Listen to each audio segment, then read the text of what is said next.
Hello guys, let's start with the staffing case based lectures. तो guys हम start करते हैं। हम क्या कर रहे हैं, एक एक केस लॉ को यहाँ पे पकड़ेंगे, डिस्कस करेंगे और आइडेंटिफाई करेंगे कि जब हमारे मेन एग्जाम में क्वेश्चन आएगा तो हम कैसे करेंगे। तो गाइस ये स्टार्ट करने से पहले एक बार आपके दिमाग में स्टाफिंग पूरा का पूरा क्लियर होना चाहिए, क्योंकि जब हम यहाँ पे डिस्कस करेंगे तो हम यहाँ पे पूरे चैप्टर में से आइडेंटिफाई करेंगे कि कौन सा पॉइंट एप्लीकेबल हो रहा है, राइट। तो आई होप आपने एक बार गो थ्रू कर रखा है कि ये टॉपिक क्या है, राइट। Let's begin. तो गाइज यहाँ पे सबसे पहले हम स्टार्ट करते हैं क्वेश्चन नंबर 1। क्या कहता है question number 1? Fred is in the process of establishing a new business. मतलब फ्रेड एक प्रोसेस में है जिसमें वो एक न्यू बिजनेस स्टैब्लिश करना चाह रहा है। He has already prepared plans and strategies for the coming year and created an organizational structure। अब आप देखो, सबसे पहले यहाँ पे क्लियरली बात कर रहा है कि भैया उसको एक बिजनेस स्टार्ट करना है, एक न्यू बिजनेस स्टैब्लिश करना है, ठीक है। उसके लिए he has already prepared the plans and strategy वगैरह सब बन के रेडी है। आगे देखिए, he has also created an organizational structure. मतलब ये प्लान बना चुका है, ये ऑर्गेनाइजेशन का स्ट्रक्चर बना चुका है, right. With authority and responsibility relationship, मतलब सब सेट हो चुका है। Now he is just looking for the right people to occupy the position. मतलब ये देख रहा है कि भैया सही आदमी को मैं सही जगह पे बिठा दूं। आ रहा समझ में? चलिए अब दो क्वेश्चन क्या है, ए और बी।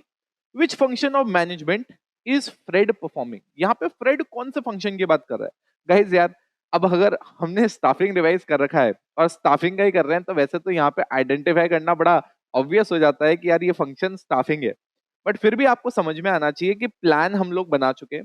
प्लान बनाने के बाद हम लोगों ने क्या कर लिया, हमने ऑर्गेनाइजेशन का स्ट्रक्चर भी बना दिया, अथॉरिटी रिस्पॉन्सिबिलिटी का रिलेशनशिप सेट कर दिया।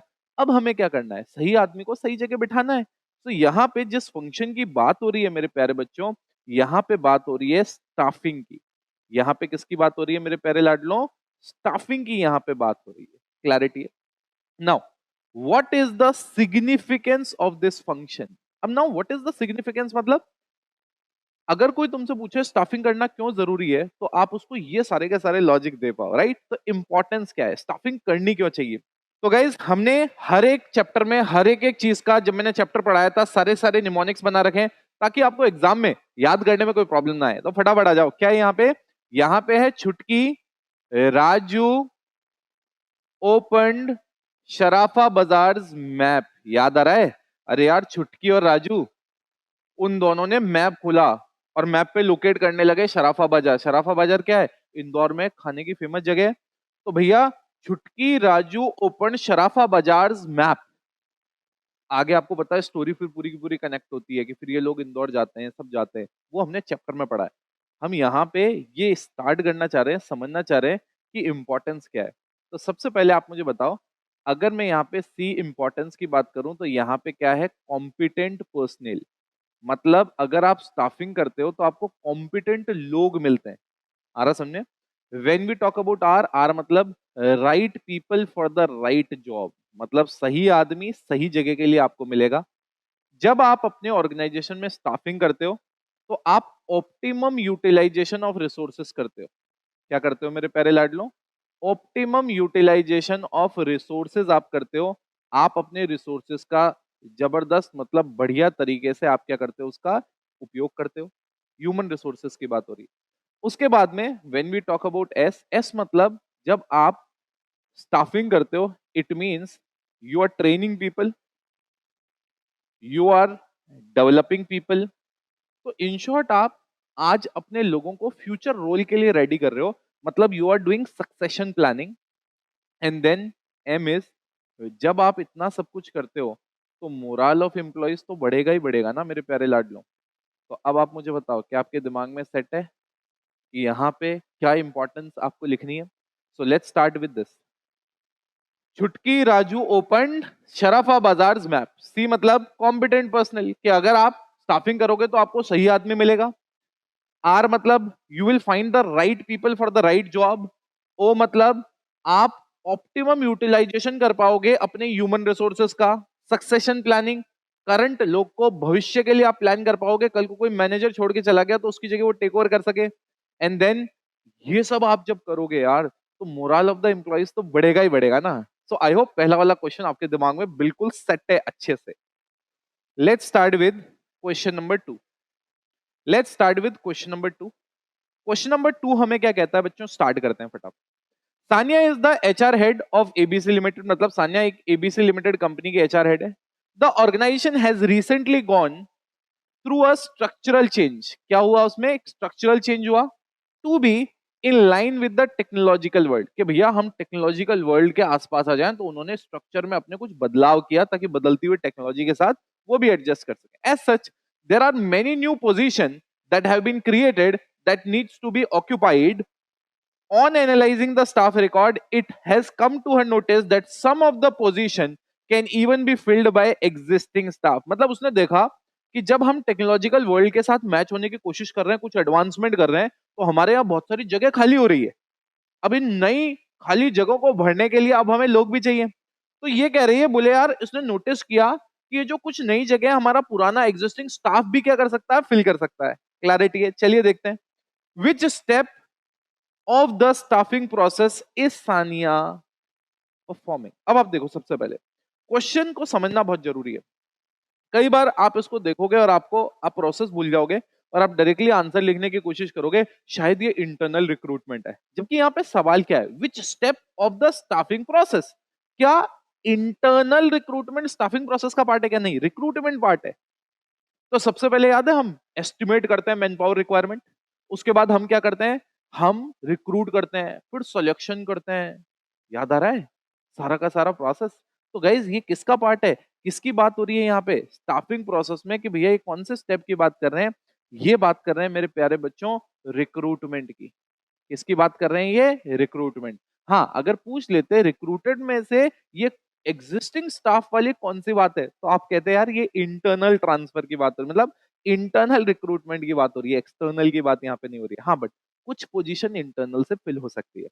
अब यहाँ पे ये प्रोसेस पे फोकस है। ये कह रहे हैं कि अब आप बताओ कोई भी और 4 स्टेप, मैंने आपको 2 ऑलरेडी बता दिए। एस्टिमेट करो man power requirement, recruit already हो चुका है, तो उसके अलावा बताना है, सिलेक्शन कर लो, ट्रेनिंग डेवलपमेंट कर लो, प्लेसमेंट ओरिएंटेशन कर लो, परफॉर्मेंस अप्रेजल कर लो, प्रमोशन और करियर प्लानिंग कर दो, कॉम्पनसेशन की बात कर लो। इनमें से जो 4 आपको बढ़िया आप अच्छे से एक्सप्लेन कर सकते हो, वो आप यहाँ पे सेकंड पार्ट में क्या कर सकते हो मेरे प्यारे बच्चों, सेकंड पार्ट में वो सारी की सारी चीजें आप यूज कर सकते हो।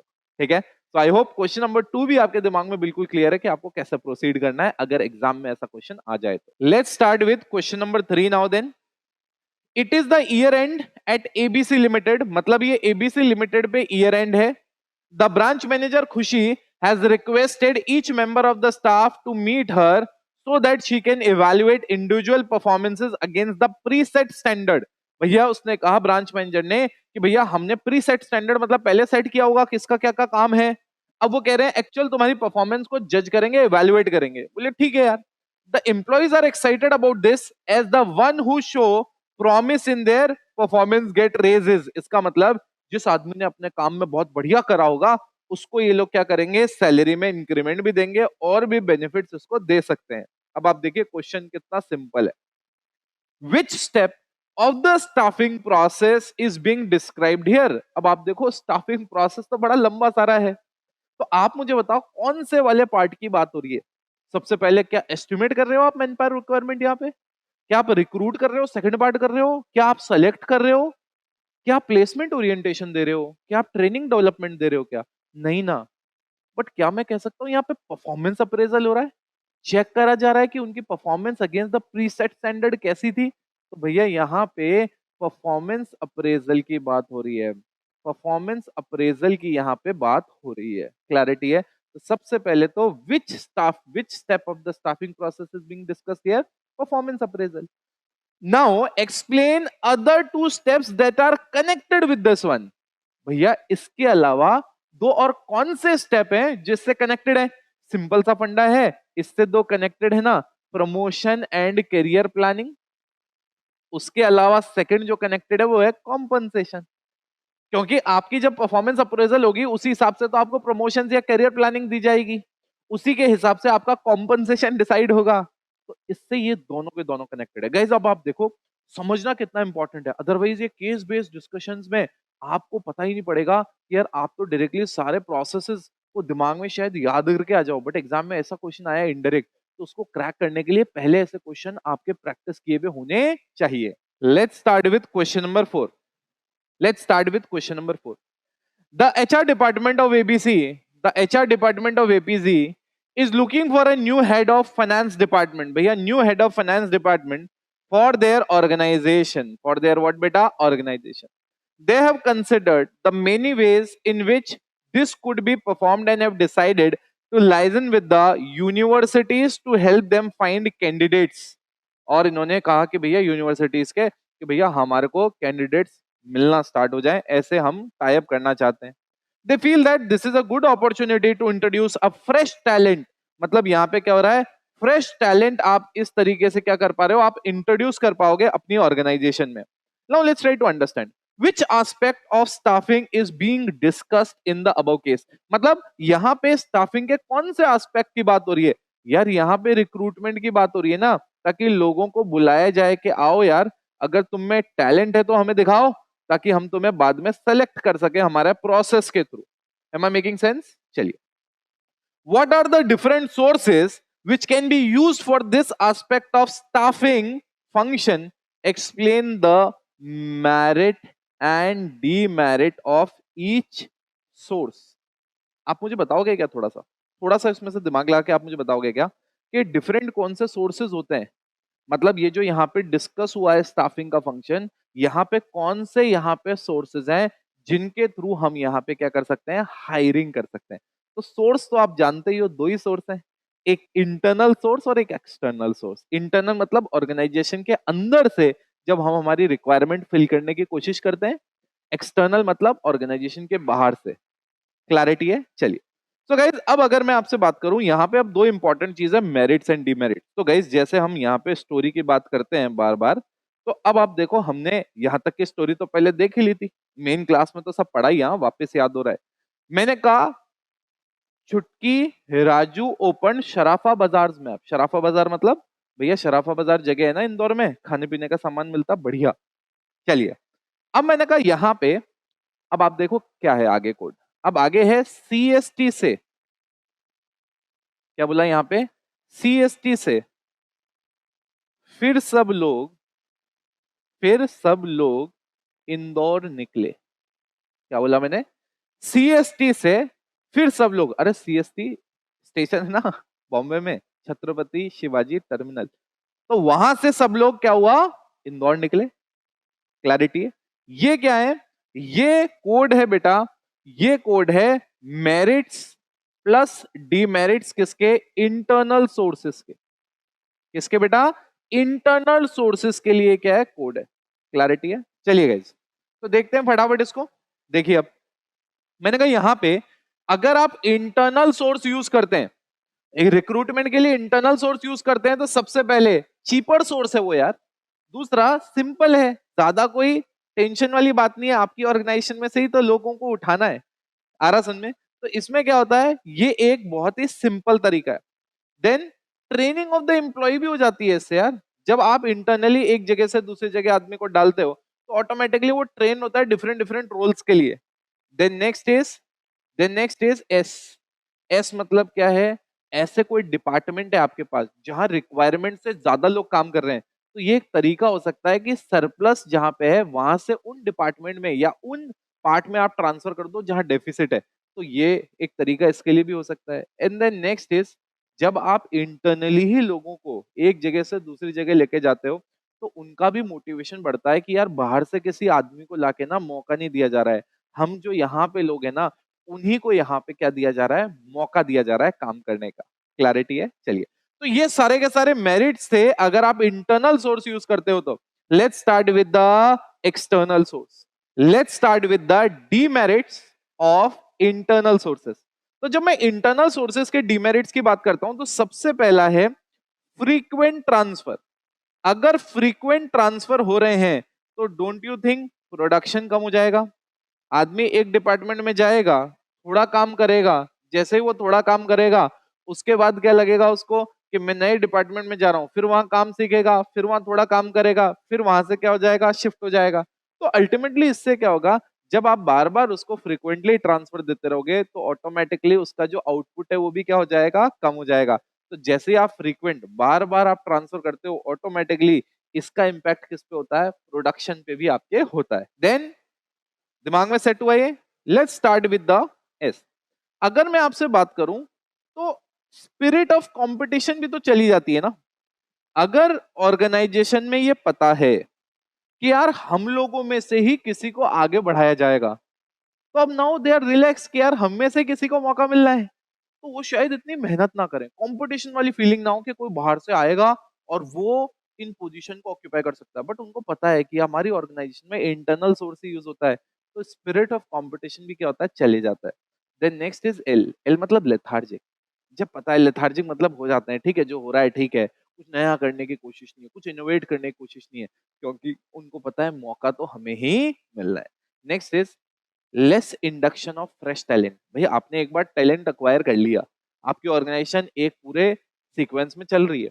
अब अगर आप फ्रेश टैलेंट्स को इंडक्शन मतलब उनको ऑर्गेनाइजेशन में नहीं लेके आओगे, तो ऑटोमेटिकली आपकी ऑर्गेनाइजेशन में कोई नए थॉट प्रोसेस, कोई नए इनोवेशन, कोई नए आइडियाज वो आएंगे ही नहीं।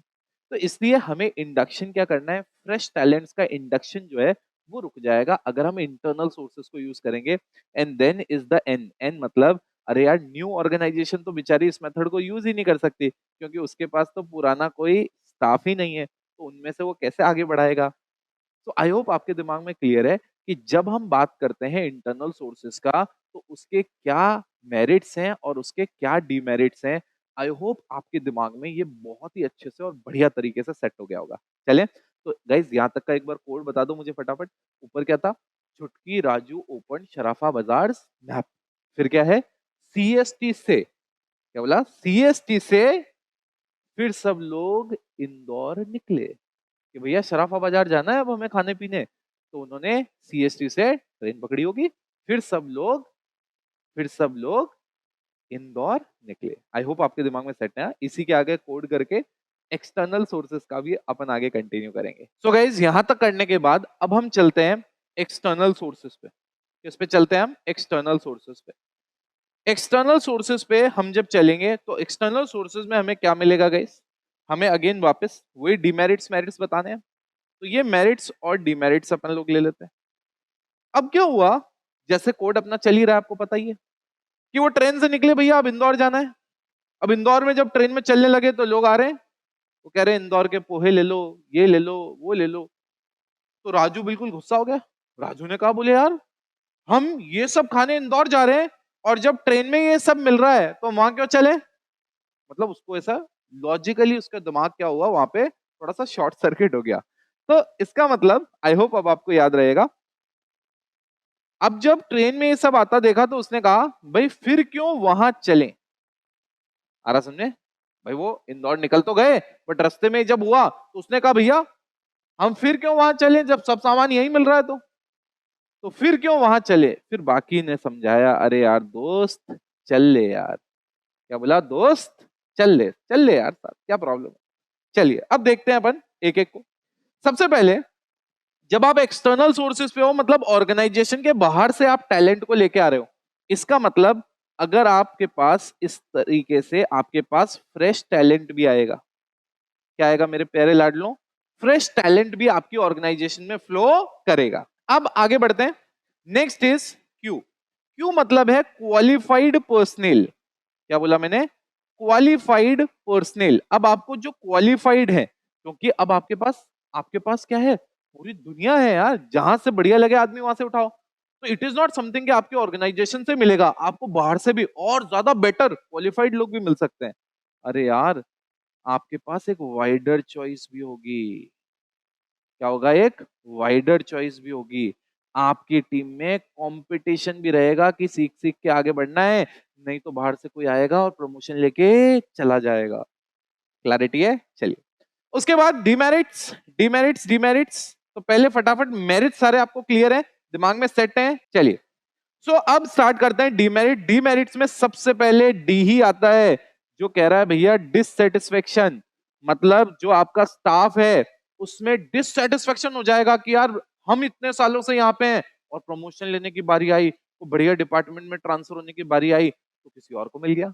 नेक्स्ट इज सी, मतलब ये एक कॉस्टली प्रोसेस है यार, ऐसा नहीं है एकदम से ऐसे हो जाए। आपको लोग चाहिए, आप प्लेसमेंट कंसल्टेंट हायर करोगे, आप क्या करोगे, न्यूज़पेपर में ऐड दोगे, टीवी में ऐड दोगे, वेब पोर्टल्स पे ऐड दोगे, कॉस्टली प्रोसेस है यार, ऐसा थोड़ी आराम से हो जाएगा। Plus it's a lengthy process also ना।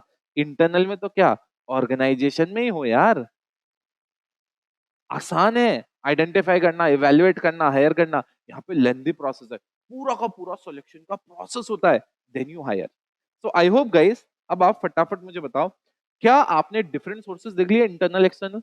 इंटरनल एक्सटर्नल इंटरनल आपने देख लिया, उसके बाद मेरिट्स डिमेरिट्स भी मैंने आपको विद कोड के साथ बता दिया है। अब एक चीज ध्यान रखना, बोर्ड में एग्जाम में इतना बड़ा क्वेश्चन आपके आना नहीं है, बट क्योंकि हमें लिमिटेड क्वेश्चंस में केस बेस सारे के सारे आइडेंटिफाई करना सीखना है।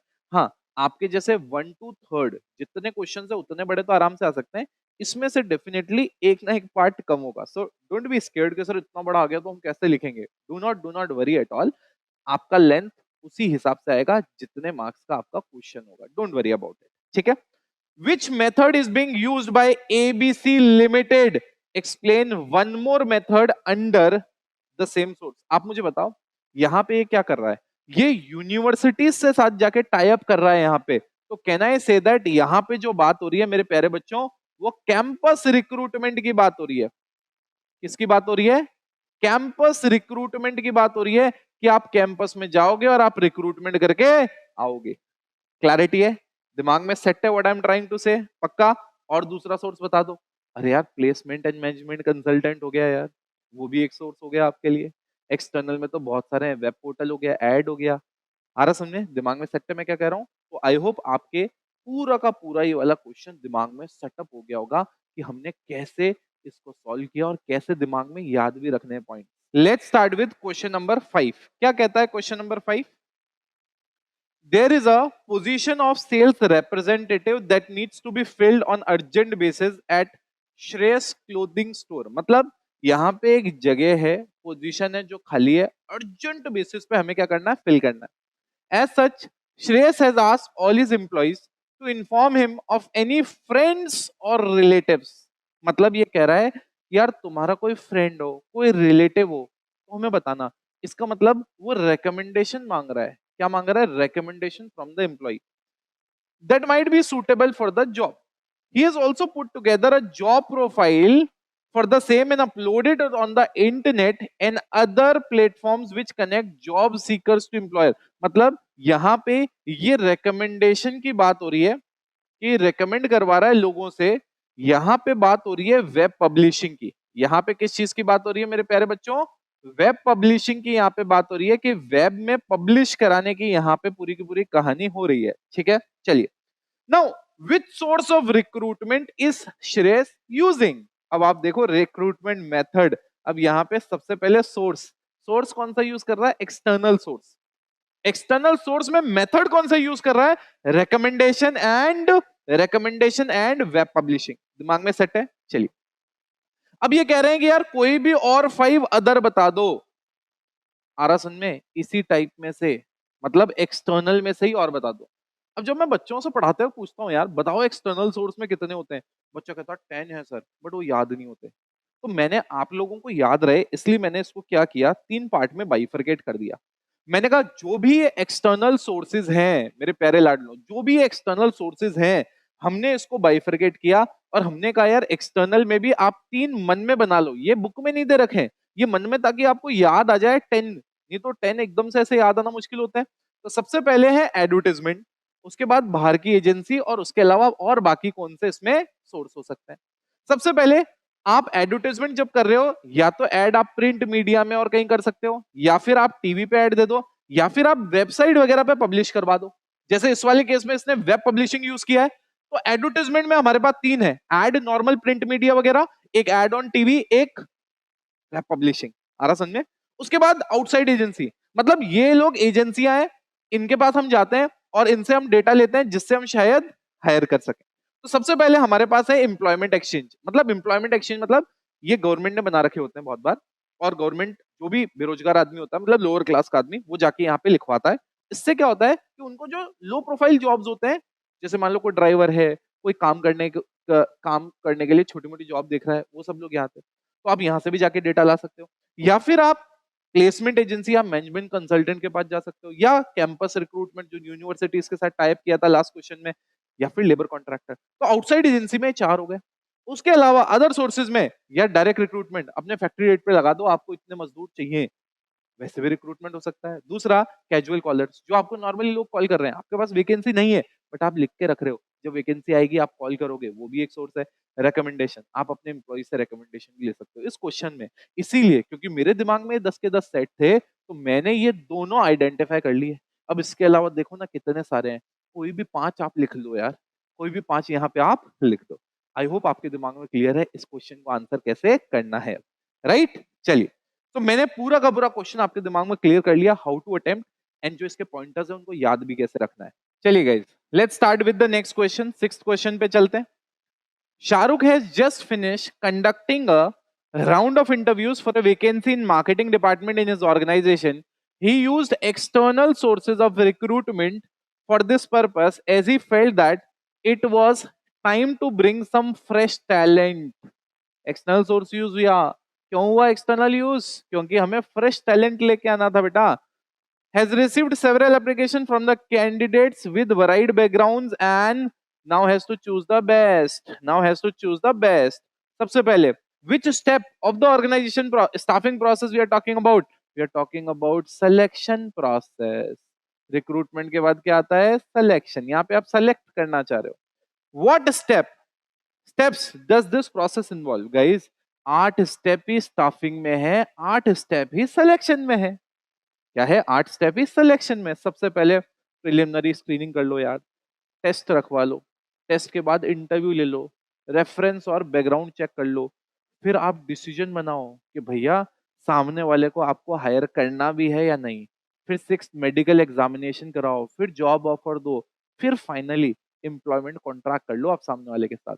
आरासन में चलिए 8 के 8। What are the benefits? Guys 5 benefit है ट्रेनिंग एंड डेवलपमेंट के।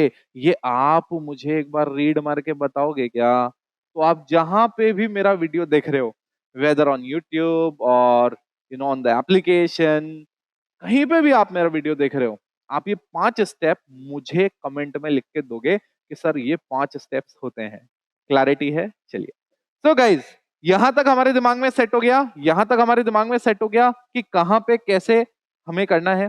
ट्रेनिंग, पूरा सिलेक्शन आइडेंटिफाई हुआ, सिलेक्शन के स्टेप्स आइडेंटिफाई हो गए, ट्रेनिंग और डेवलपमेंट के। मैं हर केस स्टडी में 2 चीज ऐसी होगी जो मैं आपको करने के लिए दूंगा। पहली चीज मैंने बता दी आपको, आ रहा सुनने? अब इसको आपको कमेंट करना है। अगर यूट्यूब पे देख रहे हो तो नीचे कमेंट में डाल देना। अगर आप इंस्टाग्राम पे आपने कोई वीडियो देखा है, कहीं देखा तो इंस्टाग्राम पे आप टैग करके डाल दीजिएगा। बट मुझे मिलना चाहिए, मुझे पता पड़ना चाहिए कि नहीं यार आपने ये चीज करी है। ठीक है, चलिए next is, Piyush has recently invested in advanced technology for improving the production efficiency of his firm, but he is a little concerned about letting his worker use them as it is all new technology. अरे यार कोई plant equipment technological high फंडा लेके आ गया ये बंदा, अब कह रहा है यार मेरे वर्कर्स को मैं डायरेक्टली कैसे यूज करने दूं। He is not sure if they would be able to work way around it or not. So which training method? याद है ना ट्रेनिंग मेथड में कौन कौन से होते हैं? ऑन द जॉब भी होता है, ऑफ द जॉब भी होता है। कितने कितने होते हैं? ऑन द जॉब भी होता है, ऑफ द जॉब भी होता है। तो यहाँ पे कौन सी ट्रेनिंग मेथड ये यूज करेगा? यार ये यूज करेगा ऑफ द जॉब, ये तो पक्का पता है हमें। बट ऑफ द जॉब में भी कौन सी यूज करेगा? ये वेस्टिब्यूल ट्रेनिंग यूज करेगा। आरएस ने कौन सी ट्रेनिंग? वेस्टिब्यूल। तो मेन मशीन पे काम करने से पहले, जो कि महंगी और ऐसे एडवांस होती है, आप पहले उसके प्रोटोटाइप पे वेस्टिब्यूल ट्रेनिंग टाइप उसको दे दो, उन पे पहले हाथ साफ कर लेगा, सीख लेगा कैसे कैसे क्या क्या करना है, फिर आप उसको मेन मशीन पे जाने दो। अब आप मुझे बताओ, इसके अलावा 4 other methods of the job training, आप मुझे बताओ क्या 4 और कोई मेथड अपन बना सकते हैं? हमारे पास बहुत सारे मेथड्स हैं आरएसन में, बहुत सारे मतलब 5 ऑप्शन है, उनमें से यहाँ आपको कितने देने हैं? सिर्फ 4। कितने देने हैं? सिर्फ 4। कोई भी 4 दे दो यार, कोई भी 4 दे दो। क्लासरूम लेक्चर्स की बात कर लो, फिल्म्स की बात कर लो, केस स्टडीज की बात कर लो, कंप्यूटर मॉडलिंग की बात। अरे यार इतने सारे हैं, कोई भी 4 लिख दो। आरएसन में आपके पास तो एक्स्ट्रा है, तो एक तो आपने यूज कर लिया फर्स्ट में, एक और छोड़ दो, उसके अलावा भी 4 बचते हैं, उनमें से यहाँ पे लिख दोगे। ठीक है, चलिए guys, so without wasting further time, let's start with the last question. Shreya has decided to leave her previous position of employment for a better job elsewhere. For a better job elsewhere, she has given the notice to the HR. HR को उसने notice दे दिया है. They have in turn requested her for a recommendation as to who she sees to be the best fitted to take over her role, and ask her to groom that person and make them understand the intricacies of her job. तो भैया यहाँ पे company कौन सा कह रही है, on the job की तो बात कर रही है, बट कौन सा कंपनी कह रही है तुम कोच बन जाओ, कोचिंग वाले मेथड की ट्रेनिंग की बात हो रही है, ताकि आप उसको कोच करते हुए चलो, आप सिखाते हुए चलो, टास्क देते हुए चलो, चेक करते हुए चलो सब सही हो रहा है या नहीं हो रहा है. अब अगेन सेकंड वाला part, 3 other methods. Guys easy है, उसके अलावा जो 3 मेथड हैं वो आपको बताने हैं. तो मैंने कहा था हर लेक्चर में 2 टास्क दूंगा. एक ऊपर वाला टास्क दिया, बेनिफिट्स बताने हैं ऑर्गेनाइजेशन को ट्रेनिंग एंड डेवलपमेंट के. दूसरा, 3 और कौन से ऐसे मेथड्स हैं जो यूज होते हैं ऑन द जॉब में. क्लैरिटी है. सो गाइस इसी के साथ मैंने सारे केस बेस्ड जो क्वेश्चन थे आपके साथ एक एक डिस्कस किया, कैसे आंसर करना है. इवन मैंने इस चैप्टर को जब ओरिजिनली क्लास में पढ़ाया था, तब मैंने जो निमोनिक्स आपको साथ डिस्कस किए थे, वो निमोनिक्स भी मैंने यहाँ पे निमोनिक्स भी सारे के सारे आपको रिवाइज करा दिए. तो आई होप आप इस सब चीजों को रिटेन कर पाओगे. अगले सेशन में मिलेंगे guys. Till then take care. Bye bye.